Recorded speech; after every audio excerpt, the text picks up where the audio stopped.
Welcome to episode 2 of Pressing Matters. In the last episode, I went over why you might want to get your books serviced, detailed, pressed, and graded, and looked at some of those numbers and how they could help your comic collection. So for this episode, what I decided to do is go through my own collection, which I have to do every once in a while, make a pass through, and apply some of those same techniques. So I did some number crunching, did some investigations on some of the values of things, and pulled some books out of my collection that I am going to go ahead and have serviced and send out for grading. So I thought I would go over what those books are and then also take a look at some of the numbers that I came up with and how I decided which books to give this treatment to.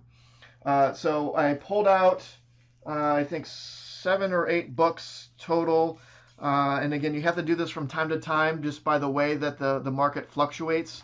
And it's usually in an upward trend. So something that today might not be worth doing this to months or years from now, things might change. So you just kind of have to keep an eye on things with your collection. So the first one I'm going to go ahead and get serviced is Ghost Rider #1. It's the first Ghost Rider in his own title. So we're going to go through that.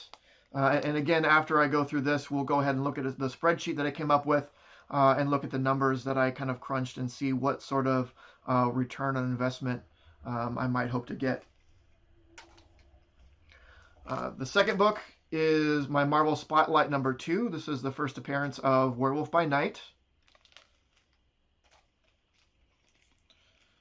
I'm going to do my Mr. Miracle #1, first appearance of Mr. Miracle. My Silver Surfer #3, first appearance of Mephisto.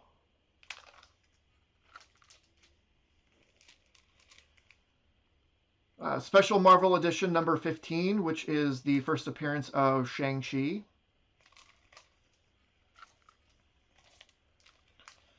My Watchmen #1, which is the first in the series of the Watchmen.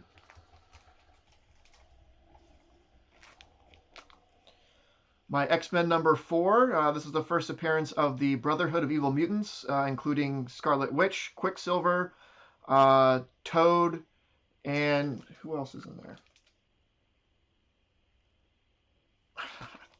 I've blanked. I forgot who that other person is. We're going to do them as well. Mastermind? Is it Mastermind? It's Mastermind. Is it Mastermind? Shoot. Mastermind. Confirmed. Oh, I don't know why I couldn't remember Mastermind.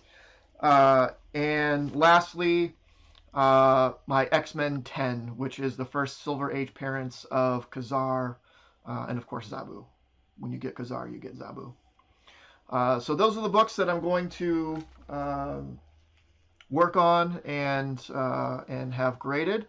So we'll look over the numbers now, and then probably after I get do the work on them, we'll take a look at those, and then eventually when I get them back, we'll see how we did, see how close my estimates were on their original condition, and what the pressing and detailing did for them. All right, so let's check out the numbers. All right, so what I've done here, I've listed out all the books that I was ended up evaluating. In the C column, this is what I predict their current grade to be. And grading is tough. You can always give a good estimate, but I've been off both high and low before. I try to stay somewhat conservative to be realistic on what they are. So we'll see how we do on those. In the D column, I have what their current value is, or what I think their current value is, in their current condition, without having been worked on and not being graded. So just in a raw format. In the comment, these values are mostly from Comics Price Guide. I think they're pretty good on their raw grades.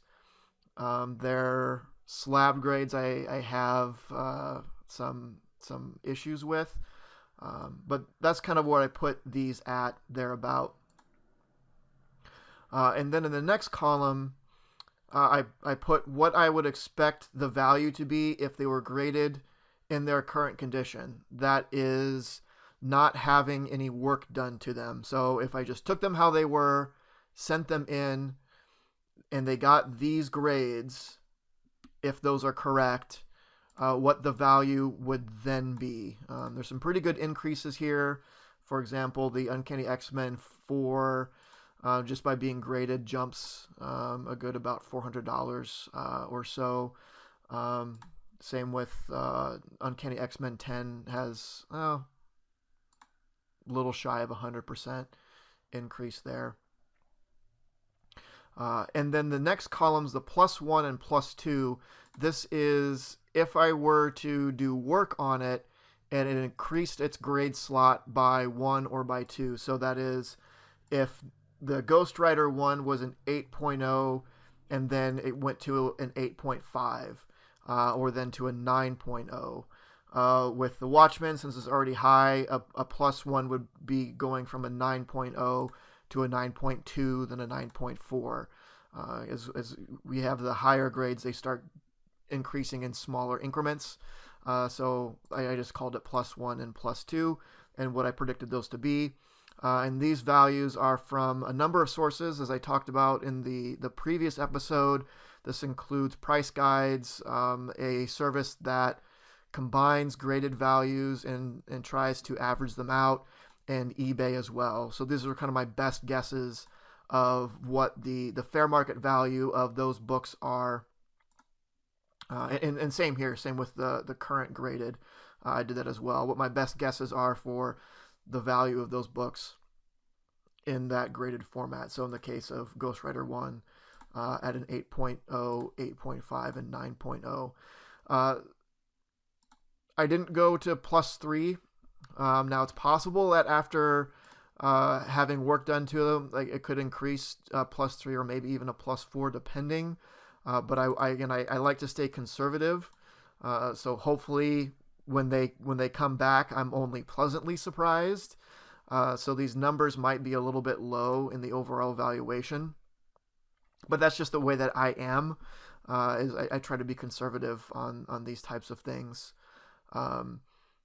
Also, given that maybe these original estimates were high, and it's hard for that to not happen when it's your own books, because you want them to be higher, so you're kind of biased. So maybe this Ghost Rider is actually a 7.5 or a 7. It's tough, and when the actual graders get in there, they definitely have a lot more that they're looking at. They're a lot more pickier because they want to keep their reputation high. So these are all just kind of estimates and being a bit hopeful. But at the same time, to kind of counterbalance that, I try to stay conservative. So if I were to just get things graded, then adding up that total there and what the increase would be. So the 2,715 is if they were these grades but graded, and this value is the 2,715 minus the 1,660 for the 1055, and then similar here, the sum of this column, and this is what the increase in value would be if it was that, and if it was all +2, and so on. So there's some decent increase there. I didn't really stop there. I want to get the overall picture. So I have some additional calculations that I did here that I hid away so we didn't jump ahead here. So if I were to just get these pressed as they were without doing a cleaning, detailing, pressing, and so on, and just had them graded, we saw that as an increase in value of $1,055. and then take a look at what that grading cost would be. So if we look at, this is for Titan Comic Pressing for my business. This is the spreadsheet, the kind of the receipt that I do for calculating totals, and this has all of CBCS is the grading service that I use. It has all of their numbers input behind the scenes. I've also done things like having shipping added in, return shipping added in, insurance. So I always do insurance when I'm sending CBCS. They put insurance into their shipping back prices, but that's all in there behind the scenes. So I can pretty reasonably estimate what the total cost of just the grading process would be. I've also put in the costs for my own services of doing pressing and detailing, as well as handling fees and whatnot. But I do have this discount field where it gives this discount percent to my own personal services. So if I put 100% in here, what's going to come as the total is just the cost of grading, including shipping and insurance. So that comes to $342.20. So now we're being technical here, 342.20. We'll put that in there. Which means that our total ROI, or return on investment, is $712.80. So we're clearing a plus of $712.80, and the return on investment percent is 208.3. So that is what our cost was of doing the grading.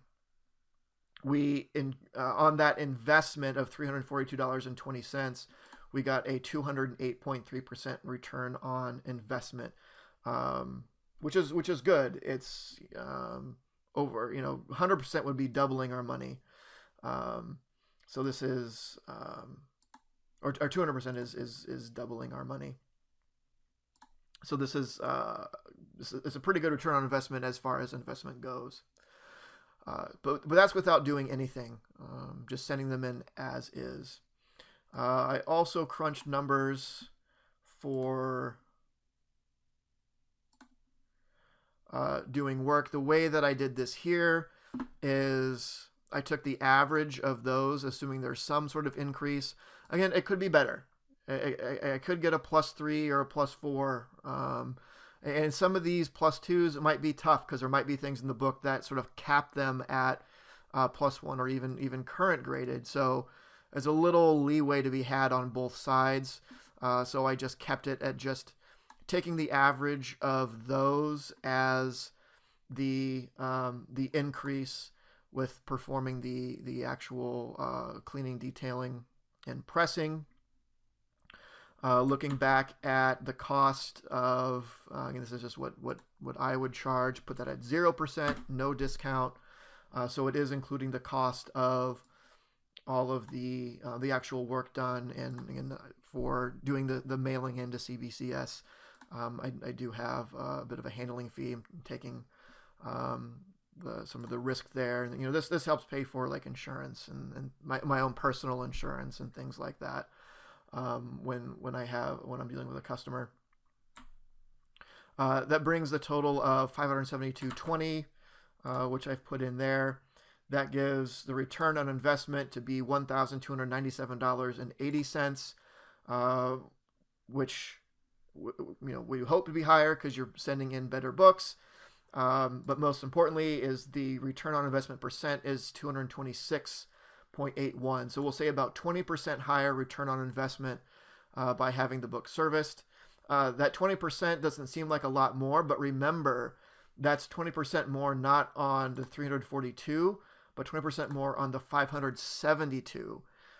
So you are investing more, and getting a higher return on investment. So you're kind of double dipping there, and how much better you're getting back on that actual investment.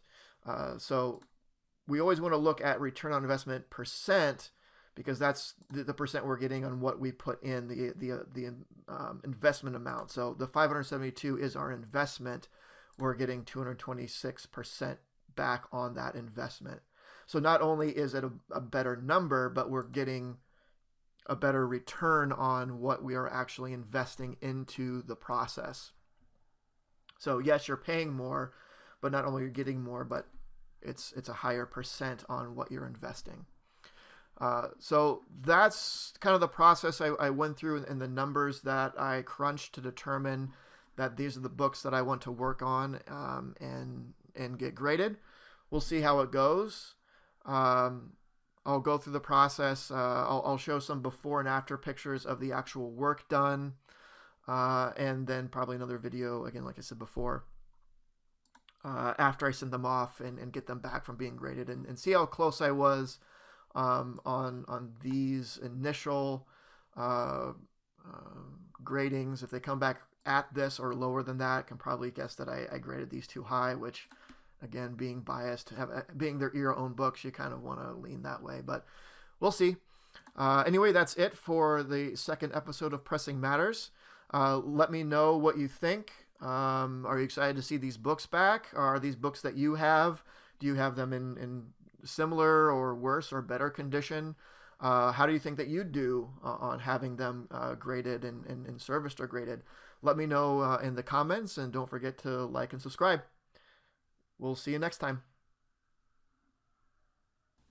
This video was brought to you by Titan Comic Pressing.